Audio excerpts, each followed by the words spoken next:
윤 대통령 구속 취소 불복을 포기한 검찰의 판단을 두고 사법기관에서 상반된 의견이 나왔습니다.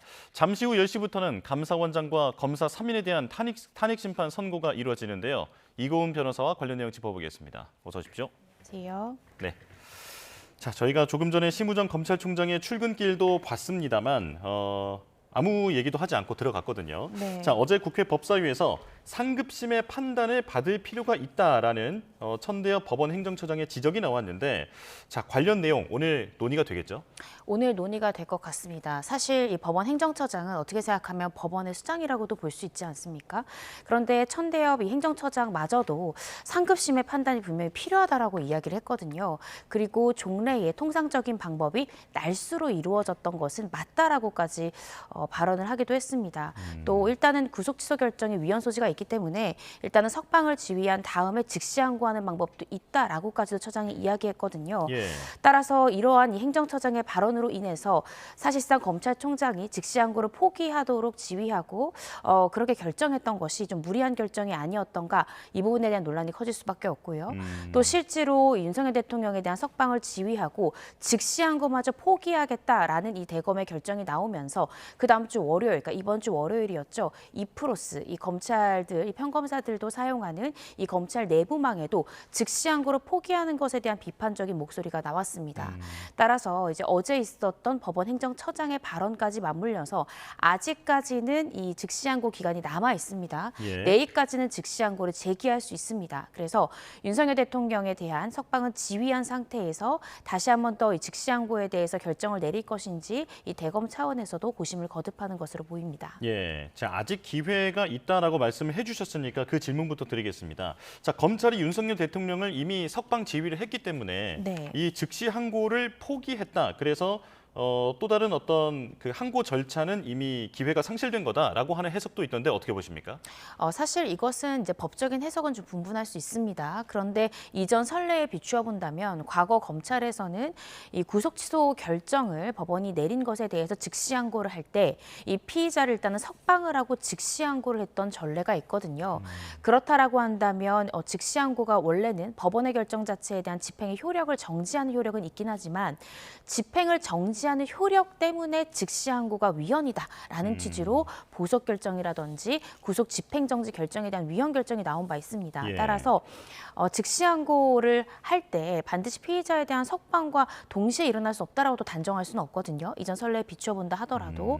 따라서 물론 대검에서는 대변인실을 통해서 또 심우정 검찰총장도 이 출근길의 브리핑을 통해서 즉시 항고는 하지 않겠다라는 의사를 밝혔지만 아직 그러한 의사를 명백하게 법원에 표시한 것은 아니기 때문에 기간이 남아 있고요. 지금이라도 만약에 즉시 항고를 하겠다라는 결정을 내린다면 법적으로는 가능할 것 같습니다. 다만 대검에서는 즉시 항고를 함에 있어서 피의자를 석방한 상태에서 석방을 지휘한 상태에서 즉시 항고를 했을 경우에 혹시 서울고등법원에서 이러한 즉시 항고 자체를 기각할 그런 가능성을 좀 우려하는 것 같거든요. 예. 그런데 물론 그런 가능성이 있을 수는 있습니다. 그렇지만 현재 법원, 이 행정처장마저도 날수인지 일수인지 시간으로 계산하는 것인지 이 부분에 대한 상급심의 판단이 필요하다라고 인정을 하고 있고 검찰 내부에서도 일단은 구속기간에 대한 명확한 상급청의 판단, 상급기관의 판단이 없기 때문에 실무상 굉장히 혼란스럽다라는 의견들이 많이 나오고 있거든요. 이 부분에 대해서 대검 차원에서도 이런 혼란을 좀 최소화하기 위해서 즉시 항고를 좀 전격적으로 결정하는 부분도 필요성이 있어서요. 오늘 어떤 결정이 나올지 조금 지켜봐야 될 것 같습니다. 예. 자, 그런가 하면 오동훈 공수처장은 이 구속 기간이 날이냐 시간이냐 그 문제를 떠나서 재판부의 판단대로 시간으로 계산해도 불법 구금이 아니다라고 주장을 했거든요. 자세히 설명해 주실까요? 네, 이 체포 적부심 청구라는 것을 윤석열 대통령이 했습니다. 지난 1월 15일에 윤석열 대통령이 체포가 됐고요. 그 직후에 체포에 대한 적법, 불법 그 여부를 좀 판단해달라고 서부가 아니라 서울중앙지법에 체포 적부심을 청구를 했습니다. 법원에서는 그 체포의 적법성을 판단하기 위해서 관련 서류를 수사기관으로부터 받았습니다. 받아서 검토를 했고요. 그 서류가 다시 수사기관으로 돌아가는 데까지 걸린 시간이 10시간이 좀 넘습니다. 그런데 이제 지기현 부장판사 같은 경우에는 이 구속기간이 만료된 후에 9시간 이상이 초과되어서 윤석열 대통령이 구속 기소됐기 때문에 구속 기소 사유가 있다고 봤거든요. 근데 이 체포 적부심 때문에 서류가 법원에 오간 시간 10시간이 넘기 때문에 이것만 구속기간의 불산입, 즉 그 10시간 이상만큼만 구속기간이 더 늘어난다면 그렇다라고 한다면 윤석열 대통령에 대해서 이 구속기간이 만료된 후에 구속 기소했다 이런 논란을 피할 수 있다라는 겁니다. 그런데 이 부분에 대해서는 저도 이 구속 기소 결정이 나온 다음부터 계속해서 지적을 했던 중요 쟁점인데요. 이 체포 적부심 때문에 서류가 법원에 오간 때는 수사기관은 그 기간 동안 수사 서류를 아예 볼 수가 없습니다. 그 기간 10시간이 넘는 시간 동안 아예 수사가 불가능한 시간이거든요. 그런데 이 수사기관이 구속할 수 있는 그 10일의 구속기간의 기산점은 체포한 때부터, 즉 체포 적부심을 다투는 그 시간까지도 다 구속기간 안에 포함이 되는 의미이기 때문에 체포 적부심의 시간이 구속기간이 그만큼 연장되지 않는다고 한다면 수사기관으로서는 그 서류 자체도 없어 수사도 불가능한 상황에서 이 부당하게 구속기간이 좀 줄어드는 문제점이 발생할 수 있거든요. 예. 이 부분 때문에 종래에는 체포 적부심에 걸린 시간만큼을 구속기간이 연장된다라고 실무에서 봤습니다.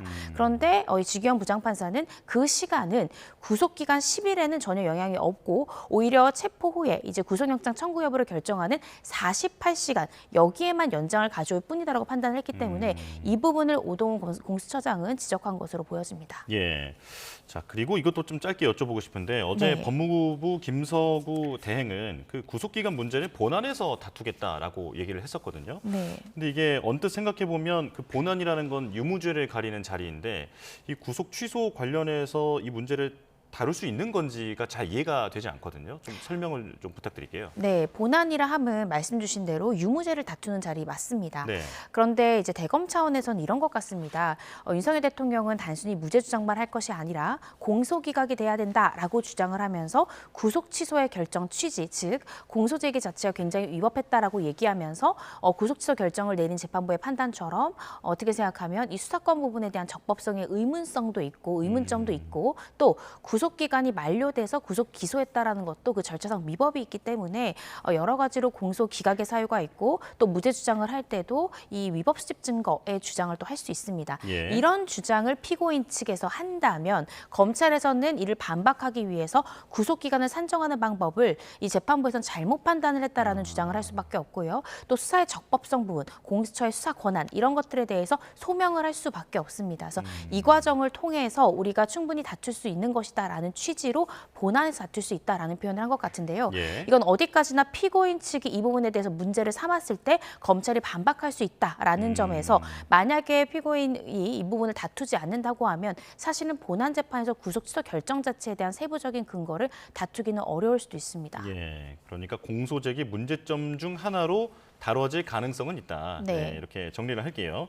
자, 그리고 오늘 헌재 선고가 있습니다. 최재 감사원장과 중앙지검장 등 검사 3명에 대한 탄핵 심판인데 자, 잠시 뒤 10시에 선고 예정입니다. 10시가 딱 되면 저희가 결과를 바로 알 수 있는 건가요?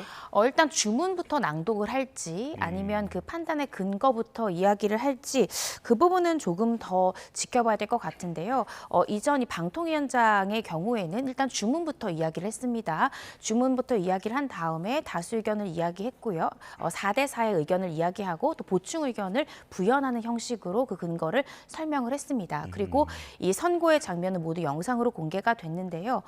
종전의 선례에 살펴본다라고 하면 오늘도 인용인지 기각인지 이 부분에 대한 주문을 먼저 이야기할 가능성이 좀 높지 않을까 싶고요.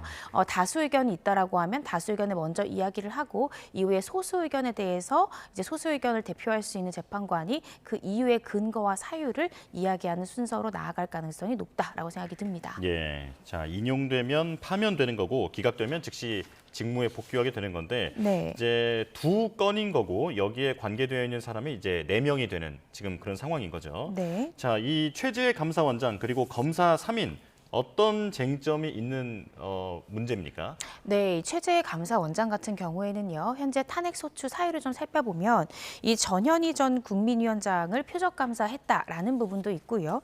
또 대통령 집무실이나 관저 이전 관련해서 그 감사가 좀 부실했다 이런 등의 사유로 탄핵 소추가 되었습니다. 그런데 이 최 원장 측에서는 부당하게 부실하게 감사를 한 적이 없고 이 감사원의 독립성이랄지 이런 중립 의무에 대해서 해치는 그런 결정을 내린 바가 없다라고 지적을 했고요. 그리고 이런 식으로 탄핵 소추가 될 경우에는 감사원에서는 전 정권에 대한 감사가 불가능해진다라는 점에서 빠르게 탄핵 소추 부분에 대해서 기각 결정을 내려줄 것을 재판부에 요청을 했습니다. 검사 3인 같은 경우에는 김건희 여사의 도이치모터스 등 이 사건에 대해서 불기소 처분을 내렸는데요.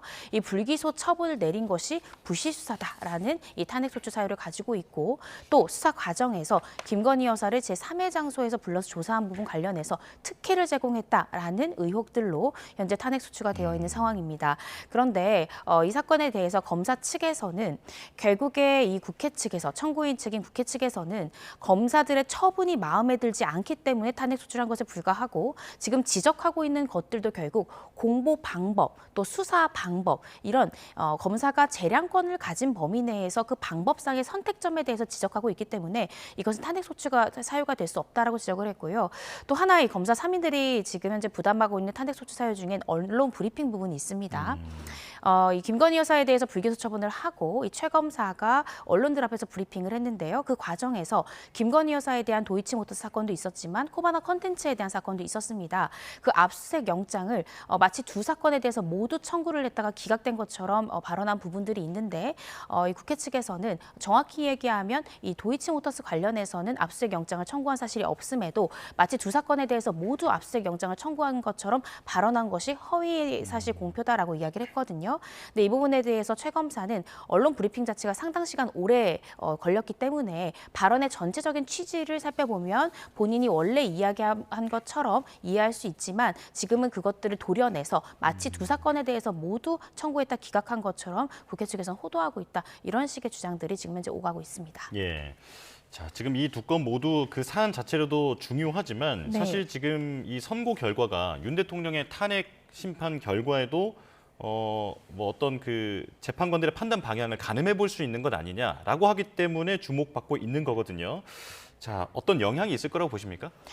윤석열 대통령은 이 탄핵 심판 과정에서 변론 과정에서 내가 왜 비상계엄을 경고성 계엄으로서 선포할 수밖에 없었는지 그 이유를 이야기하면서 심지어 검사들조차 불기소 처분이 마음에 들지 않게 한다는 이유로 탄핵을 남발을 했다라는 사유를 이야기한 바 있습니다. 그중에 대표적인 것이 바로 오늘 선고가 예정된 최재 감사원장이랄지 검사 3인에 대한 탄핵 소추인데요.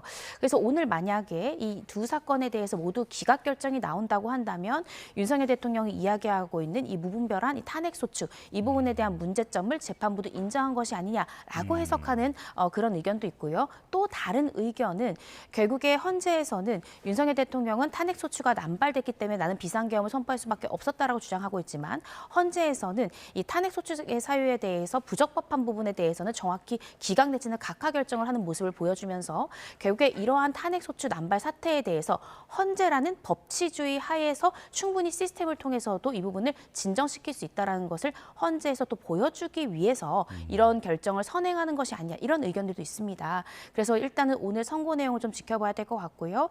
헌재가 어떤 의중에서 이 두 사건을 먼저 선고했는지는 나중에 이제 윤석열 대통령이 아마 탄핵 심판의 선고 내용을 좀 살펴보면 알 수 있지 않을까 싶습니다. 예. 자, 양쪽 전망에 다 일리가 있어 보이는데요. 잠시 뒤 네. 10시에 결과를 함께 지켜봐야겠습니다. 이고은 변호사와 함께했습니다. 고맙습니다.